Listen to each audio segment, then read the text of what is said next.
Бактыергеч, бул абдан жакшы долбоор экен да. 40 миллион, 20 миллион АКШ доллар бул кредит жеңилдетилген. Анан 20 миллион бул грант турабы. Анан бул жерде биздин дыйкандарга, фермерлерге, жана айыл чарба багытында иштеген ишкерлерге жанагындай кайра чыгарып иштетет го, ишканаларга абдан жакшы шарт түзүлөт экен да. Ошолор кайсы негизде кантип алат? Ушу боюнча кыскача маалымат берип койсоңуз. Себеби азыр өтө көп биздин дыйкандар айыл чарба багытында кредит алып, ишканаларды куруп, логистикалык борборлорду куруп иштейбиз деген жарандарыбыз абдан көп биз болуп атат да, бизге да кайрылып атат. Бул боюнча бул Азия өнүктүрүү банк кредит берип атат. Айыл банк аркылуу дыйкандарга жана агро бизнесте жүргөн ишкерлерге ушуларга айыл банк аркылуу берилет. Эң негизги маселе, урматтуу коллегалар, бизде Кыргызстанда кайра иштетүүчү ишканалар өтө аз, жана логистикалык борборлор өтө аз. Эмне үчүн дегенде 5% эле биз кайра иштетүүчү ишканалар деле бар экен бизде. 5% кайра иштетет экен биздин чеки зат көлөмүнүн негизинде. 10%га жетпеген бизде логистикалык борборлор бар экен. Алдай жакшы стандартта, эл аралык стандартта бизде логистикалык борборлор жок. Ошон үчүн бул акчаны биз айыл банк аркылуу берилет. Айыл банк ошол биз айткан багыттар, айтып кетпедимби? 5 логистикалык борбор, 12 муздаткыч жана башка ошолордун баардыгын ушул айыл банк аркылуу кетет. 5 логистикалык объект, 25 топтоо жана же даярдоо ишканалары, сактоо жана баштапкы кайра иштетүү объектилеринин 22, 18 муздаткыч имарат деген ойдобуз.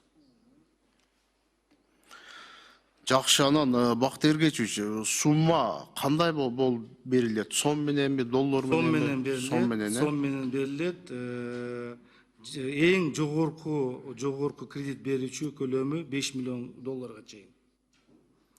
Бизде азыр мына Москва районунда жакшы заманбап сонун бир логистикалык борбор курулду, бир жеке ишкер курду. Анын акчасы бизге өткөндө сураса 8 миллион сомдой, бирок аныкы чоң, өтө эле чоң аныкычы. Биз ушу 5 миллионго чөттөп атабыз. Ушундай, эгер биз сону ушу 5 жерге ушундай жакшынакай логистикалык борбор түзүп калсак, анда ушундай эмне болот? Ошондо фермер каяка сатканда көрө алат. Эмнени тиги кайра иштетүүчү логистикалык борбор эмне ага керек экен аны айта алат.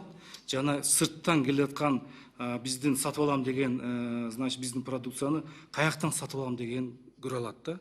Бизде эң негизги проблема, урматтуу коллегалар, көлөм жок. Сортубуз ар кандай. Анан сапаты дагы ар кандай болуп атат да. Ошон үчүн ушул точка притяжения деп атабыз буну. Ошол жерде биз ушундай түзөлүт деген ойдобуз.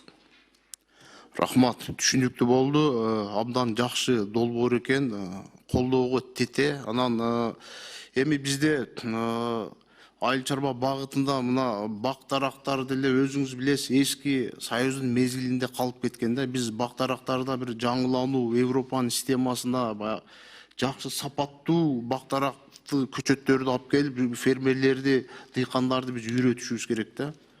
Ушу боюнча да айтып койсоңуз кыска. Долборлор бизде бул жерде питомник боюнча долбоор бар.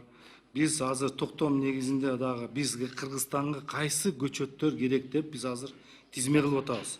Ар кандай көчөттөр кирип аткан. Мына мен азыр статистиканы карасам, бир 2 айда 1 миллиондон ашык көчөт кириптир. Ошон үчүн ошол көчөттү чыгаруу боюнча биз да колго алыш керекпиз. Сапаттуу көчөт бериш керекпиз. Экинчи маселе, бизде сиздер жакшы билесиңер, кунарсыз жер бизде бар. Ага статус бергенбиз. 614 000 гектар жерибиз бар.